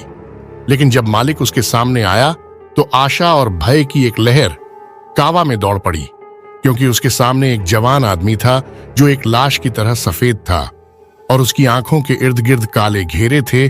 उसके सिर से बाल झड़ रहे थे और उसके मुख के भाव ऐसे थे जैसे कि एक आदमी के होते हैं जब वह अपनी फांसी का इंतजार कर रहा होता है। यकीनन यहां पर यह बोतल है, कावा ने सोचा, इसलिए इस आदमी से अपने आने का उद्देश्य छिपाने का कोई मतलब नहीं था। मैं बोतल खरीदने के लिए आया हूं, उसने कहा। यह सुनकर ब्रिटानिया स्ट्रीट का वह युवा हौला लड़खड़ाते हुए दीवार का टेक लेने लगा। बोतल! वह हांफा, बोतल खरीदने के लिए। फिर ऐसा लगा मानो उसका दम घुट रहा था, और फिर कावा के हाथ को पकड़कर वह कावा को एक कमरे में ले गया और 2 गिलासों में शराब को उंडेला। आपको मेरा धन्यवाद, हौला लोगों की तरह आचरण करते हुए कावा ने कहा। हाँ, कावा ने आगे बोलते हुए कहा, मैं बोतल खरीदने के लिए आया हूं, अब उसकी कीमत क्या है? यह सुनकर उस युवा व्यक्ति की अंगुलियों से गिलास सरक गई। वन और एक भूत की तरह उसने कावा को घूरने लगा। कीमत, वो बोला। कीमत? तुम्हें कीमत पता नहीं है, इसीलिए तो मैं आपसे पूछ रहा हूं, कावा ने। लेकिन आप इतने चिंतित क्यों हो? क्या कीमत के साथ कुछ गड़बड़ है? आपके समय से इसके मूल्य में काफी ज्यादा गिरावट आई है, मिस्टर कावा, युवा आदमी ने हकलाते हुए कहा। ठीक है, ठीक है, मुझे इसके लिए कम भुगतान करना होगा, कावा बोला। आपने इसकी कितनी कीमत चुकाई थी? प्रश्न सुनकर युवक के चेहरे का रंग उड़ गया। 2 सेंट, उसने कहा। क्या? कावा चीखा। 2 सेंट? इसका मतलब आप इसे केवल 1 सेंट में ही बेच सकते हैं, और वह जो इसे खरीदता है, बाकी के शब्द कावा की जबान से नहीं निकल पाए। वह जो इसे खरीदेगा इसे दोबारा कभी नहीं बेच सकता है। बोतल और बोतल का प्रेत अंत समय तक उसके साथ रहेगा, और जब वह मरेगा तो नरक के लाल आग के हिस्से तक उसे ढोकर ले जाना पड़ेगा। ब्रिटानिया स्ट्रीट का वह युवा आदमी अपने घुटनों पर गिर पड़ा। भगवान के लिए इसे खरीद लो, वह रो पड़ा। आप सौदे में मेरी सारी धन संपत्ति ले सकते हैं। मैं पागल हो गया था जब मैंने उस कीमत पर इसे खरीदा। मैंने मेरी दुकान पर पैसे का गबन किया था। मैं भटक गया था, वरना मुझे जेल जाना पड़ता। वह युवा आदमी अपने घुटनों पर गिर पड़ा। भगवान के लिए इसे खरीद लो, वह रो पड़ा। अभागे प्राणी, कावा ने कहा, अपने खुद के कलंक की सजा से बचने के लिए रोमांचित होकर तुमने अपनी आत्मा को ऐसी निराशा भरे जोखिम में डाल दिया, और तुम सोचते हो कि मैं झिझक सकता हूं जबकि मेरा प्यार मेरे सामने हो वर्टिकल बार। ये लो 5 सेंट और मुझे बोतल और बाकी छुट्टे पैसे दे दो, जिसे मैं जानता हूं कि तुम पहले से रखे होगे। जैसा कि कावा ने अंदाजा लगाया था, युवा आदमी के पास फुटकर दराज में रखे थे। बोतल ने हाथ बदल लिए थे, और जैसे ही कावा की अंगुलियों ने बोतल के गले को पकड़ा, उसने अपने स्वस्थ होने की इच्छा की। और निश्चित रूप से जब वह अपने घर में अपने कमरे में पहुंचा और आईने के सामने अपने कपड़े उतार कर देखा, उसका शरीर एक नवजात की तरह निर्दोष था। और यहां अजीब बात घटित हुई थी। जैसे ही उसने यह चमत्कार देखा, उसका मन उसके शरीर के साथ ही बदल गया और उसे चीनी अनिष्ट की कोई चिंता नहीं थी और जो थोड़ी फिक्र थी वह कोकुआ की थी। और उसे अब केवल एक ही विचार परेशान कर रहा था, वह यह था कि वह बोतल के प्रेत के साथ अनंत काल तक के लिए बंध गया था और उसके लिए नरक की अग्नि की लपटों में हमेशा ले लिए अंगार बनने के अलावा कोई आशा नहीं थी। अपनी मन की आंखों से उसने दूर आगे नरक की लपटों को देखा और उसकी आत्मा भयाकुल हो गई और रोशनी पर अंधकार छा गया। जब कावा कुछ सामान्य हुआ तो वह इस बात से अवगत था कि रात को संगीत मंडली अपना कार्यक्रम करती थी, इसलिए वह वहां चला गया क्योंकि उसे अकेले होने का डर था। और वहां खुश चेहरों के बीच में वह इधर उधर घूमने लगा और वाद्ययंत्र की धुनों को ऊपर नीचे जाते सुना और बर्जर को ताल ठोकते देखा। इस दौरान उसने आग की लपटों का छट चटाना सुना और अथाह गड्ढे में जलती हुई लाल आग को देखा। अचानक ही संगीत मंडली ने हिके आओ आओ बजाया। यह वही गीत था जो उसने कोकुआ के साथ गाया था और फिर तनाव में भी उसका साहस उसके पास लौट आया। जो होना था वो हो चुका है, उसने सोचा, और एक बार फिर मुझे अच्छाई के साथ जुड़ी बुराई को लेना होगा। जैसे हो पड़ा, पहले स्टीमर से वह हवाई लौट आया और जितनी जल्दी इंतजाम किया जा सका किया गया, और फिर उसका कोकुआ से विवाह हो गया और वह उसे पहाड़ की ओर बने उज्जवल घर में ले आया। अब इन दोनों के साथ कुछ ऐसा था कि जब वे एक साथ होते कावा का दिल थम जाता, लेकिन जैसे ही वह अकेला होता वह दहशत से भर जाता और उसे आग की लपटों का छट चटाना सुनाई देता और अथाह गड्ढे में जलती लाल आग दिखाई देती। लड़की वास्तव में पूर्ण रूप से उसके पास आई थी। जब वह उसे देखती उसके दिल की धड़कनें तेज हो जाती और दोनों हाथों में हाथ लिए होते और वह अपने सिर के बालों से पैर के नाखून तक इस तरह संवरी होती कि कोई भी उसे देखकर खुश हुए बगैर नहीं रह सकता था। वह अपने स्वभाव में अच्छी थी, उसके पास हमेशा अच्छे शब्द होते। वह गुनगुनाती रहती और उज्जवल घर में इधर उधर टहलती रहती। तीनों मंजिलों में सबसे उज्जवल वह थी जो चिड़ियों की तरह चहकती रहती और कावा आनंदित होकर उसको देखता और सुनता और फिर किसी कोने में जाकर यह सोचकर कि उसे पाने के लिए उसने क्या कीमत अदा की है, दहशत से रोता और कराहता। और फिर अपनी आंखें पोंछकर और चेहरा धोकर वह जाता और उसके साथ चौड़ी बालकनियों में बैठ जाता, उसके गानों में साथ देता और दुखी मन से उसकी मुस्कुराहटों का जवाब देता। एक दिन आया जब लड़की के पैर बोझिल होने शुरू हो गए और उसका गाना कम होने लगा और अब अकेला कावा ही न था जो अलग रोता था। दोनों ही एक दूसरे से अलग होकर विपरीत बालकनियों में उज्जवल घर की पूरी चौड़ाई को बीच में छोड़कर बैठते थे। कावा अपनी निराशा में इतना डूब गया था कि उसे परिवर्तन नजर नहीं आया। कावा अकेले बैठने और खुद के दुर्भाग्य पर चिंता करने के लिए अधिक समय मिलने से संतुष्ट था। अब उसे रोज दुखी हृदय से हंसता चेहरा दिखाने की सजा नहीं मिलती थी, पर एक दिन घर से आहिस्ते से गुजरते वक्त उसे एक बच्चे के सिसकने की आवाजें सुनाई दी और यह नहीं कोकुआ थी जो बालकनी की फर्श पर अपना चेहरा लौट रही थी। कोकुआ ऐसे रो रही थी जैसे एक बच्चा खो जाने पर रोता है।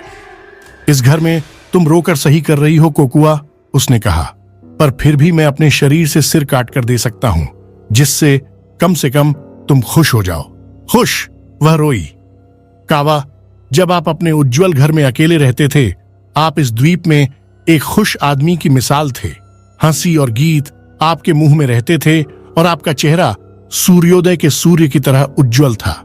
फिर आपने अभागी कोकुआ से शादी की और केवल भगवान ही जानता है इस बेचारी में क्या कमी है, लेकिन उस दिन से आप मुस्कुराए नहीं हैं। ओह, वह रोई। मुझे क्या कष्ट है। मैं सोचती थी मैं सुंदर हूं और मैं जानती थी मैं आपसे प्यार करती हूं।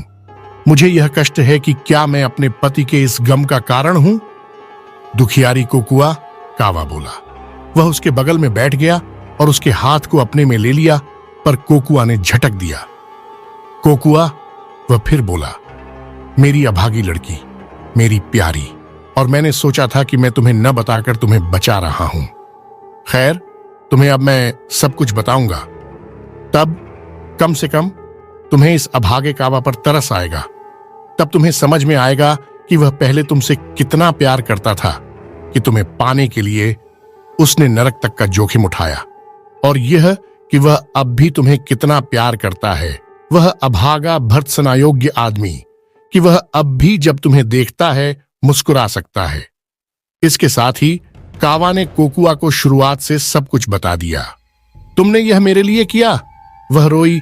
आह ठीक है, अब मुझे क्या चिंता है? और वह उसका आलिंगन कर रोने लगी। आह मेरी बच्ची, कावा ने कहा। लेकिन फिर भी जब मैं नरक की आग का विचार करता हूं मुझे बहुत चिंता होती है। मुझसे ऐसा कभी नहीं कहना, कोकुआ ने कहा। कोई आदमी केवल इस वजह से नरक में नहीं जा सकता कि वह कोकुआ से प्यार करता था और उसकी कोई और गलती नहीं थी। मैं तुमसे कहती हूं कावा, मैं इन्हीं हाथों से तुम्हें बचाऊंगी, वरना तुम्हारे साथ ही मर जाऊंगी। क्या? तुमने मुझे प्यार किया था और तुमने अपनी आत्मा दे दी थी, और फिर भी तुम सोचते हो कि बदले में मैं तुम्हें बचाते हुए मर न सकूंगी? मेरी प्यारी, तुम 100 बार भी मर जाओगी तो भी उससे क्या फर्क पड़ेगा? वह चीखा। सिवाय इसके कि उस वक्त के लिए मैं अकेला रह जाऊंगा जब तक मेरे नरकवास का समय न आ जाए। आपको कुछ भी नहीं पता है, कोकुआ ने कहा। मैं होनोलुलु के एक स्कूल में शिक्षित हुई हूं। मैं कोई आम लड़की नहीं हूं, और मैं आपको बता रही हूं, मैं अपने प्रेमी को बचा कर रहूंगी। यह आप एक सेंट के बारे में क्या कहते हैं? पूरी दुनिया तो अमेरिका नहीं है। इंग्लैंड में फर्थिंग ताम्र मुद्रा होती है जिसकी कीमत लगभग आधा सेंट होती है। पर हाय, वह चिल्लाई। यह इस स्थिति को शायद ही बेहतर बनाता है क्योंकि खरीदार का नरक में जाना तय होगा और मेरे कावा की तरह दूसरा कोई बहादुर हमें मिलने नहीं वाला। लेकिन फिर फ्रांस है। वहां एक छोटा सा सिक्का है जिसे वे सांटीम कहते हैं, जिसके 5 सिक्के के लगभग 1 सेंट के बराबर होते हैं। हम इससे बेहतर नहीं कर सकते हैं। आओ कावा, हम फ्रांसीसी द्वीप समूह के लिए चलते हैं। जितनी जल्दी जहाज हमें ले जा सके हम ताहिती चलते हैं। वहां हमारे लिए 4 सांटीम, 3 सांटीम, 2 सांटीम और 1 सांटीम है।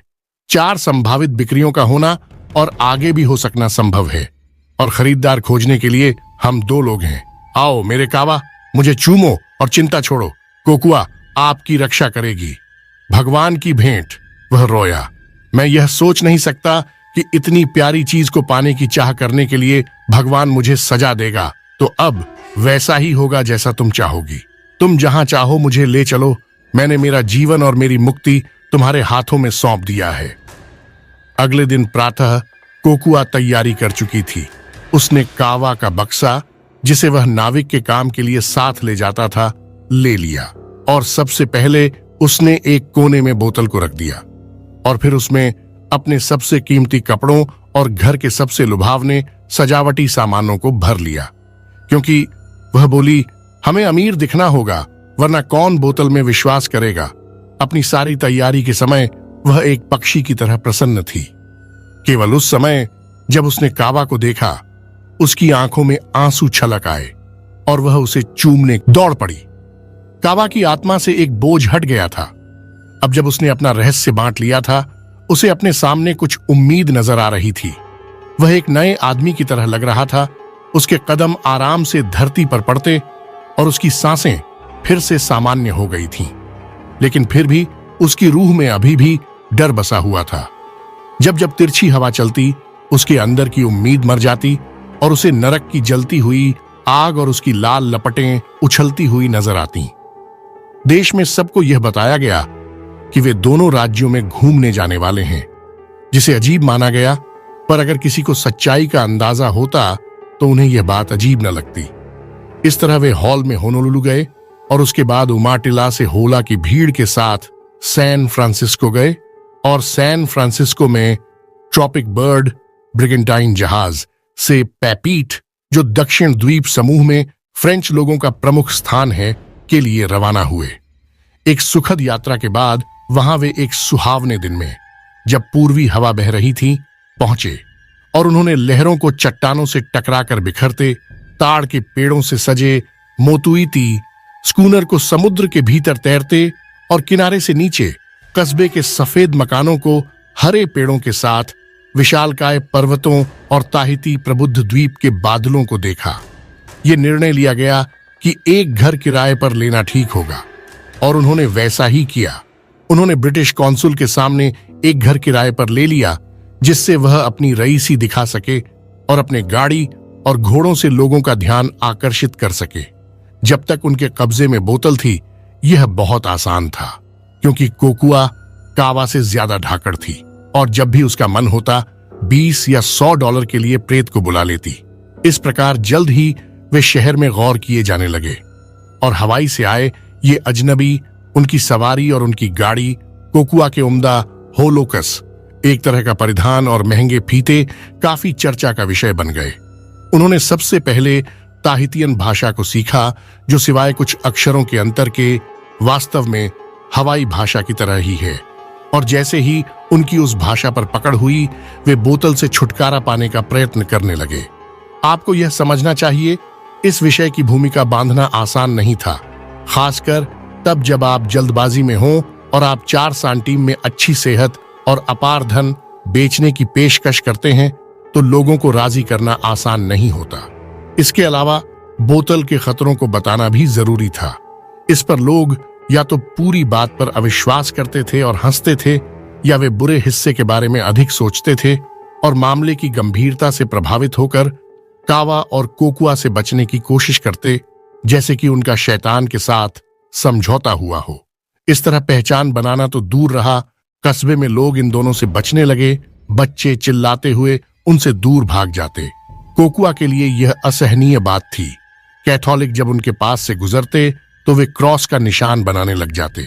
सभी लोग एकमत होकर उनसे पीछा छुड़ाकर बचने की कोशिश करते। कावा और कोकुआ को हताशा होने लगी। दिन भर की थकान के बाद रात के वक्त वे अपने नए घर में बैठते और एक शब्द न बोलते। यह चुप्पी अचानक से कोकुआ के रोने से टूटती थी। कभी वे एक साथ प्रार्थना करते थे, तो कभी वे बोतल को जमीन पर छोड़ देते और सारी शाम उसके बीच में परछाई को नाचते देखते। ऐसे समय में वे सोने जाने से डरते थे। देर कभी जब उनको नींद आती और उनमें से कोई सो जाता, तो जागने पर वह जब दूसरे को तलाशता तो उसे किसी अंधेरे कोने में जाकर रोते हुए पाता, या फिर शायद खुद को अकेला जागता पाता और दूसरे को घर और बोतल से दूर केलों के छोटे से बागीचे में टहलते हुए अथवा समुद्र के किनारे चंद्रमा की रोशनी में घूमते हुए पाता। एक रात जब ऐसे ही कोकुआ जागी, कावा बाहर चला गया था। उसने बिस्तर में महसूस किया कि कावा की जगह ठंडी थी। उसे डर लगने लगा और वह उठकर बिस्तर पर बैठ गई। शटर से हल्की हल्की चांदनी आ रही थी। कमरा रोशन था और वह जमीन पर बोतल को देख सकती थी। बाहर तेज हवा चल रही थी, जिससे संकों के किनारे लगे पेड़ शोर कर रहे थे। बरामदे में बिखरी हुई पत्तियों के खड़खड़ाने की आवाजें आ रही थी। इन सब के बीच कोकुआ को एक और आवाज सुनाई पड़ रही थी। आवाज किसी आदमी की थी या किसी जानवर की, कोकुआ यह तो नहीं बता सकती थी, पर उस आवाज में मौत सी गमगीनी थी और जो कोकुआ की आत्मा तक पहुंच रही थी। वह आहिस्ते से उठी और दरवाजे को आधा खोलकर चांदनी से रोशन अहाते में झांका। वहां केलों के नीचे जमीन पर कावा ढूल पर पड़ा हुआ था और लेटे लेटे कराह रहा था। वहां केलों के नीचे जमीन पर कावा ढूल पर पड़ा हुआ था और लेटे लेटे कराह रहा था। कोकुआ के मन में पहले विचार आया कि वह दौड़कर जाए और कावा को सांत्वना दे, पर दूसरे विचार ने उसे रोक लिया। कावा का जन्म उसकी पत्नी से पहले एक हिम्मती आदमी की तरह हुआ था और असमर्थता की इस घड़ी में कावा की शर्मिंदगी में हस्तक्षेप करना केवल कोकुआ को तुच्छ ही बनाता था। यह सोचकर वह वापस घर के अंदर लौट आई। भगवान, उसने सोचा, मैं कितनी लापरवाह हूं, लाचार हूं। वो कावा है न कि मैं, जो कि इस अनंतकालीन खतरे में खड़ा है। यह वह व्यक्ति था न कि मैंने, जिसने अपनी आत्मा पर शाप लिया था। वो भी मेरी खातिर, उस जीव के प्यार की खातिर जिसकी कोई कीमत नहीं है और जो उनकी कोई मदद नहीं कर पा रही है। अब नरक की आग उनके इतने करीब है कि वो उसे देख रहे हैं और उसके धुएं की बू सूंघ रहे हैं। वह वहां उस कोने में लेटे हैं जहां न हवा पहुंच रही है, न चांद की रोशनी। क्या मैं इतनी बुरी हूं कि अब तक मैं अपनी जिम्मेदारी को नहीं समझ पाई? या मैंने अपनी जिम्मेदारियों को देखा है पर मैंने अपनी आंखें फेर लीं? लेकिन अब कम से कम मैं अपनी आत्मा को अपने दोनों प्यार भरे हाथों में रख सकती हूं। अब मैं स्वर्ग की उन सफेद सीढ़ियों को और अपने मित्रों के इंतजार करते चेहरों को अलविदा कहती हूं। प्यार के बदले प्यार, और मेरा प्यार भी कावा के बराबर होना चाहिए। आत्मा के बदले आत्मा, मेरी आत्मा को नरक में जाना चाहिए। कोकुआ एक निपुण औरत थी और वह शीघ्र ही कपड़े पहनकर तैयार हो गई। उसने अपने हाथों में फुटकर कीमती सांटीम लिए। कीमती इसलिए क्योंकि यह सिक्के कम ही इस्तेमाल होते हैं और उन्होंने इन सिक्कों का इंतजाम सरकारी दफ्तर से किया था, जिन्हें वे हमेशा साथ रखते थे। जब वह आगे सड़क पर थी, हवा के साथ बादल आए और चांद को ढंक कर अंधियारा कर दिया।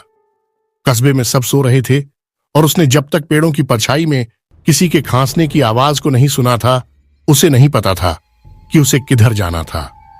बूढ़े आदमी, कोकुआ बोली, इतनी सर्द रात में तुम यहां बाहर क्या कर रहे हो? बूढ़ा आदमी मुश्किल से ही कुछ बोल पाया क्योंकि वह खांस रहा था, पर कोकुआ यह जान गई कि वह बूढ़ा, गरीब और इस द्वीप में अजनबी था। क्या तुम मेरा एक काम करोगे? कोकुआ ने कहा, जैसे एक अजनबी दूसरे अजनबी की और एक बूढ़ा आदमी एक जवान औरत की मदद करता है, उस तरह क्या तुम हवाई की बेटी की मदद करोगे? ओह, बूढ़े आदमी ने कहा, तो तुम हो 8 द्वीपों से आई चुड़ैल और तुम मेरी बूढ़ी आत्मा को भी फंसाना चाहती हो। पर मैंने तुम्हारे बारे में सुन रखा है और मैं तुम्हारी शैतानियत को मैं चुनौती देता हूं। यहां बैठो, कोकुआ ने कहा, और मुझे तुमको एक कहानी सुनाने दो। और उसने उसे कावा की कहानी शुरू से अंत तक सुनाई। और अब वह बोली, मैं उसकी पत्नी हूं जिसे उसने अपनी आत्मा की सलामती के बदले खरीदा था। और अब मैं क्या करूं? अगर मैं उसके पास खुद जाती हूं और बोतल को खरीदने का प्रस्ताव करती हूं तो वह मना कर देगा, लेकिन अगर तुम जाओगे तो वह उसे खुशी खुशी बेच देगा। मैं यहां आपका इंतजार करूंगी। आप 4 सांटीम के लिए इसे खरीद लेंगे और मैं 3 के लिए इसे फिर से खरीद लूंगी। भगवान, एक बेचारी लड़की को शक्ति देना। यदि तुमने झूठ कहा, बूढ़े आदमी ने कहा, तो मुझे लगता है कि भगवान तुमको अपने प्रहार से मार डालेंगे। वह करेंगे, कोकुआ रोई। यकीन रखो, वह निश्चय ही करेंगे। मैं इतनी विश्वासघाती नहीं हो सकती। भगवान यह नहीं सहेगा। मुझे 4 सांटीम दो और मेरा यहां इंतजार करो, बूढ़े आदमी ने कहा। अब जब कोकुआ गली में अकेली खड़ी थी, उसकी हिम्मत जवाब दे गई। हवा पेड़ों में गरज रही थी और उसे यह लग रहा था कि उसकी ओर नरक की आग आ रही थी। स्ट्रीट लाइट की रोशनी में परछाइयां उछल रही थीं और ये उसे गिरफ्त में लेने वाले बुराई के हाथ लग रहे थे। अगर उसके पास ताकत होती, वह अवश्य भाग गई होती, और अगर उसके पास दम होता तो वह निश्चय ही जोर से चिल्लाती। पर हकीकत में वह कुछ नहीं कर सकी थी और इसलिए वह वहां सड़क पर खड़ी होकर एक डरे हुए बच्चे की तरह कांप रही थी। फिर उसने बूढ़े आदमी को लौटते देखा। उसके हाथ में बोतल थी। मैंने तुम्हारा काम कर दिया है, वह बोला। तुम्हारा पति बच्चे की तरह रो रहा था जब मैंने उसे छोड़ा। आज रात वह चैन से सो सकेगा। और उसने बोतल को आगे कर दिया। इससे पहले तुम यह मुझे दो। कोकुआ हाँफी, इस बुराई से अच्छाई ले लो, अपनी खांसी से राहत मांग लो। मैं एक बूढ़ा आदमी हूं, दूसरे ने जवाब दिया, और कब्र के द्वार के बहुत करीब हूं जो मैं शैतान से एहसान लूं। पर यह क्या है? तुम बोतल क्यों नहीं ले रही? तुम्हें संकोच हो रहा है। संकोच नहीं, कावा चिल्लाई। मैं केवल कमजोर हूं, मुझे कुछ पल दो। ये मेरा हाथ है, मेरा शरीर है जो इस शापित वस्तु से पीछे हटता है। बस एक पल। बूढ़े आदमी ने कोकुआ की ओर दया से देखा। बेचारी बच्ची, उसने कहा, तुम्हें डर है, तुम्हारी आत्मा तुम्हें शंकित करती है। खैर, इसे मुझे रखने दो। मैं बूढ़ा हूं और इस दुनिया में कभी भी खुश नहीं रह सकता। और रही बात दूसरी दुनिया की, इसे मुझे दे दो। कोकुआ हाँफी, यह तुम्हारा पैसा है। तुम क्या समझते हो कि मैं क्या इतनी गिरी हुई हूं? मुझे बोतल दो। भगवान तुम्हारा भला करे बेटी, बूढ़े आदमी ने कहा। कोकुआ ने बोतल अपने होलोकू के नीचे छुपा ली, बूढ़े आदमी से अलविदा कहा और सड़क के साथ चल पड़ी।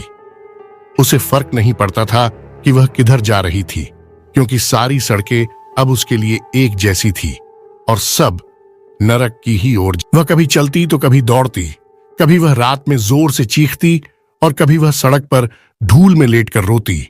उसने जो कुछ नरक के बारे में सुन रखा था उसे वापस याद आ गया। उसने धधकती आग की लपटें देखी थी और धुएं की महक को सूंघा था और उसका शरीर कोयले पर मुरझा गया था। दिन होने से पहले उसकी सुध बुध वापस आ गई और वो वापस घर लौट आई। जैसा बूढ़े आदमी ने कहा था, कावा बच्चे की तरह सो रहा था।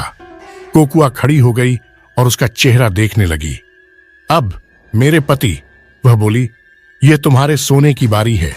जब तुम जागोगे तो यह तुम्हारे हंसने और गाने का समय होगा। पर बेचारी कोकुआ के लिए हाय, जिसने कभी कोई बुरा न करना चाहा। कोकुआ के लिए अब कोई नींद नहीं, कोई गाना नहीं, कोई प्रसन्नता नहीं, चाहे वह धरती पर हो या स्वर्ग में। इसके साथ ही वह उसके बगल में बिस्तर पर लेट गई और उसका दुख इतना अधिक था कि उसे तुरंत गहरी नींद लग गई।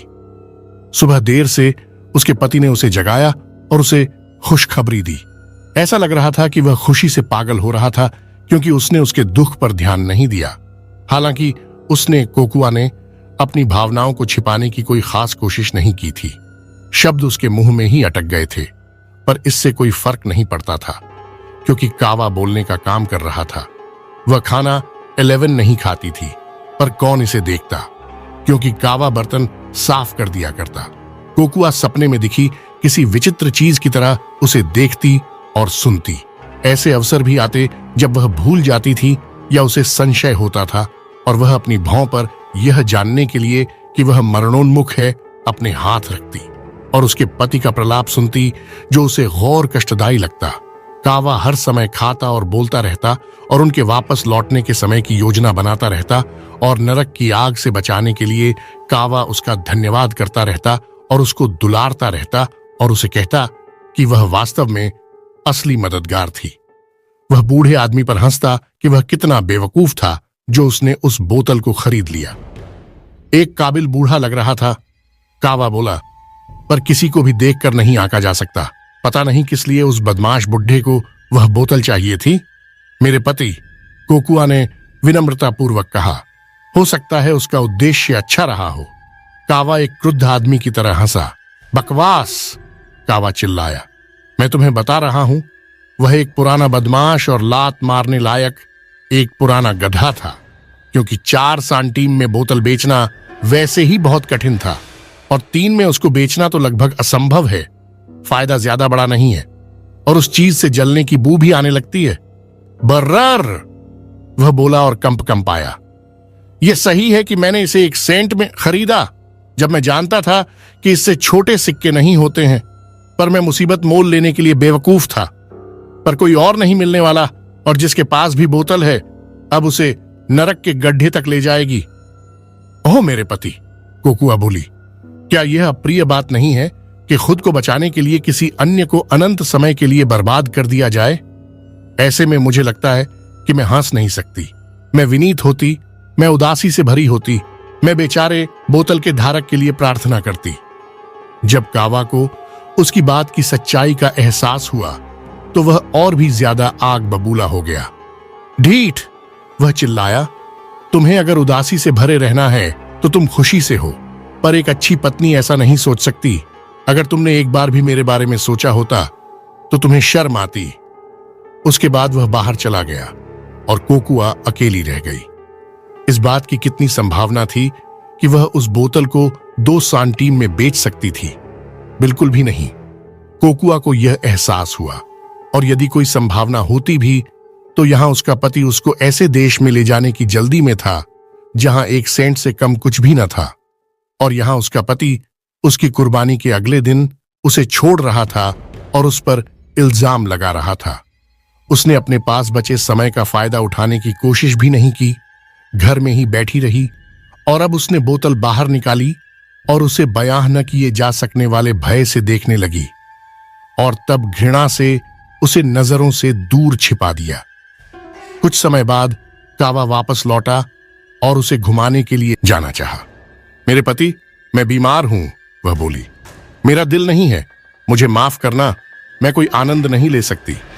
इसके बाद कावा पहले से भी ज्यादा कुपित हो गया, क्योंकि उसने सोचा कि वह अभी भी उस बूढ़े व्यक्ति के बारे में सोच रही थी, और उसके साथ उसे खुश होने में शर्म आ रही थी, क्योंकि वह सोचता था कि वह सही थी। यह तुम्हारी सच्चाई है, वह चिल्लाया, और ये तुम्हारा प्यार है? तुम्हारा पति उस अनंतकालीन पतन से अभी बचा है जिसका सामना उसने तुम्हारे प्यार के लिए किया, और तुम कोई आनंद नहीं ले सकती। कोकुआ, तुम्हारा दिल बेवफा है। वह गुस्से से फिर चला गया और पूरे दिन कस्बे में घूमता रहा। वह दोस्तों से मिला और उनके साथ शराब पी। उन्होंने किराए पर एक गाड़ी ली और उसे लेकर देहात में गए, और वहां उन्होंने फिर शराब पी। सारे समय कावा को चैन नहीं था, क्योंकि वह ऐसे समय काट रहा था जबकि उसकी पत्नी दुखी थी, और उसे अपने दिल में पता था कि वह उससे ज्यादा सही थी। यह बात उसे और ज्यादा पीने के लिए मजबूर कर रही थी। अब वहां एक क्रूर बूढ़ा उसके साथ शराब पी रहा था, जो व्हेल का शिकार करने वाले जहाज का बोट्सवेन, जहाज के सामान और जत्थे की रखवाली करने वाला अधिकारी, भगोड़ा, सोने की खदानों में खुदाई करने वाला और जेलों में सजा पाया हुआ अपराधी रह चुका था। उसका दिमाग घटिया और जबान अभद्र और दुर्गंधयुक्त थी। उसे शराब पीना और दूसरों को शराब में उन्मत्त देखना पसंद था, और उसने कावा को और पीने का जोर दिया। जल्दी ही उनके पास का सारा पैसा खत्म हो गया। ए तुम, बोट्सवेन ने कहा, तुम अमीर आदमी हो। तुम हमेशा कहते रहते हो कि तुम्हारे पास कोई बोतल या ऐसी ही कोई बेवकूफी भरी चीज है। हाँ, कावा बोला, मैं अमीर हूं। मैं अभी जाता हूं और अपनी पत्नी से कुछ धन मांग कर लाता हूं जो उसे रखती है। दोस्त, ये एक खराब विचार है, बोट्सवेन बोला। तुम्हें किसी भी औरत को धन देकर भरोसा नहीं करना चाहिए। वे सब पानी की तरह बेवफा होती हैं। तुम उस पर नजर रखना। अब ये शब्द कावा के दिमाग में चोट करने लग गए, क्योंकि उसने जो पिया था उसकी वजह से वह पीकर चकरा रहा था। मुझे चकित नहीं होना चाहिए, पर वो जरूर बेवफा है, उसने सोचा, वरना क्यों वह मेरी मुक्ति से अप्रसन्न है। पर मैं भी उसे दिखा दूंगा कि मैं ऐसा आदमी नहीं हूं जिसे बेवकूफ बनाया जा सके। मैं उसे ऐसा करते हुए पकड़ूंगा।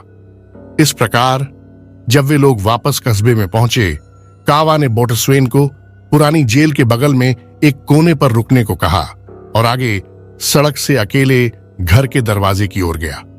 रात फिर हो आई थी। वहां अंदर रोशनी थी, पर कोई आवाज नहीं हो रही थी। और फिर एक कोने से दबे पांव अंदर जाकर कावा ने पीछे का दरवाजा धीरे से खोला और अंदर झांका। कोकुआ जमीन पर पड़ी थी। उसके बगल में एक चिराग रखा था और उसके सामने एक गोल तले और लंबी गर्दन वाली दूध सी सफेद बोतल रखी थी, और उसे देखकर कोकुआ अपनी अंगुलियां ऐंठ रही थी।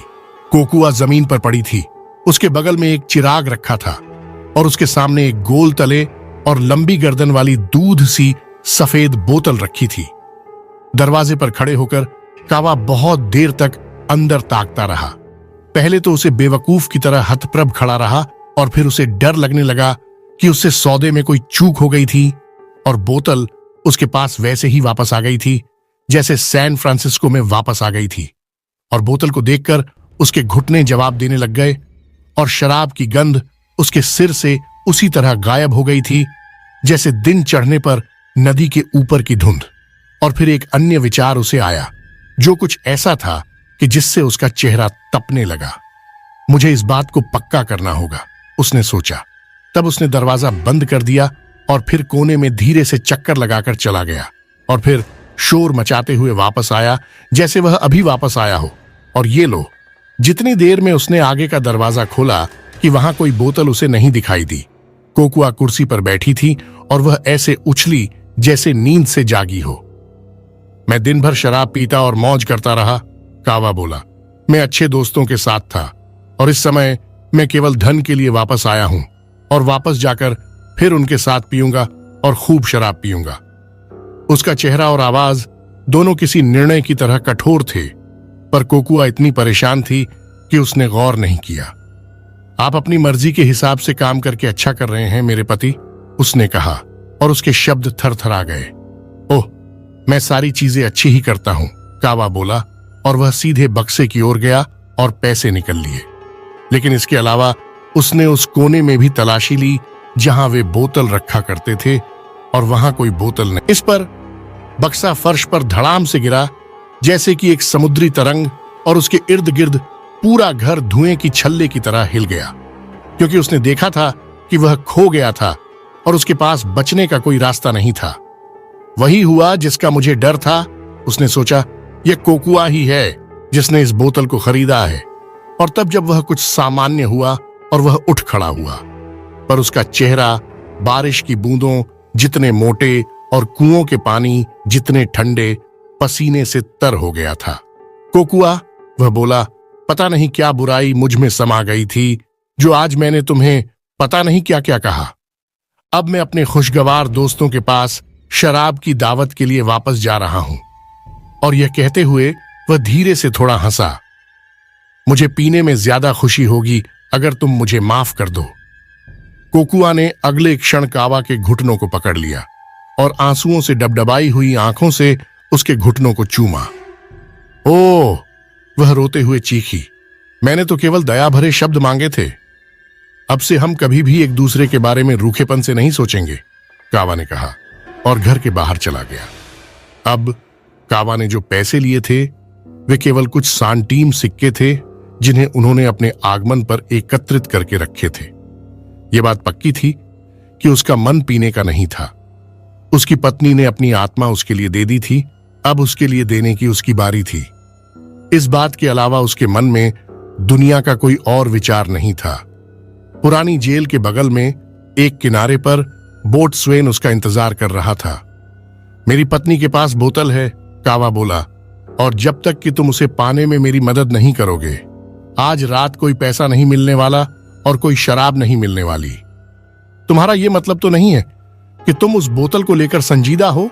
बोट्स्वेन चिल्लाया। वहां रोशनी है, कावा ने कहा। क्या मैं ऐसा लग रहा हूं कि मैं मजाक कर रहा था? ऐसा है, बोट्स्वेन बोला। तुम तो भूत की तरह गंभीर लग रहे हो। तो ठीक है, कावा बोला, ये 2 सांटीम हैं। तुम घर में मेरी पत्नी के पास जाओ और इन्हें बोतल के बदले में देने का प्रस्ताव रखो, जिसे यदि मैं गलत नहीं सोच रहा हूं तो वह तुम्हें तुरंत दे देगी। उसे वापस मेरे पास यहां लाओ और मैं उस बोतल को तुमसे तुरंत 1 सांटीम में खरीद लूंगा, क्योंकि इस बोतल के साथ यही नियम है कि इसे हमेशा कम दाम पर बेचना होता है। तुम कुछ भी करना, पर ऐसा एक भी शब्द उससे मत कहना कि तुम मेरे कहने पर आए हो। दोस्त, मुझे सोचता हूं कि क्या तुम मुझे बेवकूफ बना रहे हो? बोट्स्वेन ने पूछा। जब तक मैं हूं उससे तुम्हारा कोई भी बुरा नहीं होगा, कावा ने जवाब दिया। दोस्त, ऐसा है तो, बोट्स्वेन बोला, और अगर तुम्हें मेरी बात पर यकीन नहीं है, कावा ने आगे अपनी बात कहते हुए कहा, तो तुम आजमा सकते हो। जैसे ही तुम घर से बाहर जाओ, इच्छा करना कि तुम्हारी जेब पैसों से भर जाए या सबसे बढ़िया रम की बोतल तुम्हें मिल जाए या जो भी तुम चाहो, और फिर तुम उस चीज की खूबी देख लोगे। ठीक है कानाका, बोट्स्वेन बोला, मैं कोशिश करूंगा, पर अगर तुम मुझसे मजा ले रहे हो तो मैं मेरा मजा जहाज की खूंटी से तुमसे निकालूंगा। इस तरह व्हेल का शिकारी सड़क पर चलते हुए कावा के घर चला गया और कावा खड़ा होकर इंतजार करता रहा। इसी स्थान के समीप कोकुआ ने एक रात पहले इंतजार किया था, पर कावा ज्यादा दृढ़ था और अपने उद्देश्य से कभी नहीं डगमगाता था। केवल उसकी आत्मा ही थी जो हताशा से दुखी हो रही थी। उसे लगा कि उसने काफी देर तक इंतजार कर लिया था जब उसने सड़क पर अंधेरे में एक गुनगुनाने की आवाज सुनी। उसने मालूम था कि वह आवाज बोट्स्वेन की थी, पर यह विचित्र था कि वह इतनी जल्दी कैसे इतने ज्यादा नशे में हो गया था। इसके बाद बोट्स्वेन खुद लड़खड़ाते हुए लैंप की रोशनी के नीचे आया। उसके कोट की जेब में शैतान की बोतल बंद थी, दूसरी बोतल उसके हाथ में थी, और जब कावा उसे नजर आया तो उसने बोतल को अपने मुंह में डालकर शराब पीना जारी रखा था। वह तुम्हारे पास है? कावा बोला। मैं देख सकता हूं। हाथ हटाओ, बोट्स्वेन पीछे उछलते हुए चिल्लाया। जो एक कदम भी मेरे करीब आए तो मैं तुम्हारा मुंह तोड़ दूंगा। तुम्हें क्या लगा कि तुम मेरे भोलेपन का फायदा उठा लोगे? क्या मतलब है तुम्हारा? कावा चिल्लाया। मतलब? बोट्स्वेन चिल्लाया। यह एक बहुत अच्छी बोतल है।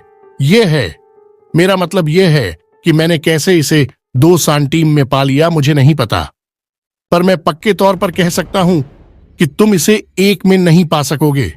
तुम्हारा मतलब है कि तुम इसे नहीं बेचोगे? कावा ने हाँफते हुए कहा। नहीं साहब, बोट्स्वेन चिल्लाया, पर मैं तुम्हें एक जाम रम का जरूर पिला दूंगा अगर तुम चाहो। मैं तुम्हें बता रहा हूं, कावा बोला, जिस आदमी के पास वह बोतल होती है वह नरक में जाता है। मेरा मानना है कि मैं वैसे भी जाने ही वाला हूं, नाविक ने जवाब दिया, और यह बोतल सबसे अच्छी चीज है जो मेरे हाथ लगी है। नहीं साहब, वह फिर चिल्लाया, अब यह बोतल मेरी है और तुम जा सकते हो और किसी दूसरी को पाने की कोशिश करो। क्या यह सच हो सकता है? काव्वा चीखा, तुम्हारे लिए मैं प्रार्थना रहा हूं, यह मुझे बेच दो। तुम्हारी किसी बात का मेरे लिए कोई मोल नहीं है, बोट्सवेन ने जवाब दिया। तुम्हें लगा कि मैं एक मंद बुद्धि हूं, अब तुम देख सकते हो मैं नहीं हूं। और अब बस, अगर तुम्हें रम को नहीं गटकना है तो मैं एक जाम खुद ही ले लूंगा। यह रहा तुम्हारी सेहत के लिए और तुम्हें शुभ रात्रि। ऐसा कहकर वह सड़क पर चलते हुए कस्बे की ओर चला गया और इस तरह बोतल की कहानी खत्म हुई। अब कावा हवा की तरह हल्का होकर कोकुआ के पास दौड़ पड़ा और उस रात उनकी खुशी बहुत ज्यादा थी और उस उज्जवल घर में तब से हर दिन उनके जीवन में बहुत शांति रही है। ऐसा कहकर वह सड़क पर चलते हुए कस्बे की ओर चला गया और इस तरह बोतल की कहानी खत्म हुई। श्रोताओं, आज की कहानी आपको कैसी लगी हमें जरूर बताएं कमेंट बॉक्स में। अगर आपके पास भी कोई ऐसी ही कहानी है तो हमें मेल करें। हमारा ईमेल पता चैनल के डिस्क्रिप्शन में पड़ा हुआ है, जहां से आप मुझे मेल कर सकते हैं और फिर आपकी कहानी हम अपने चैनल के जरिए आप सभी श्रोताओं को पहुंचाऊंगा।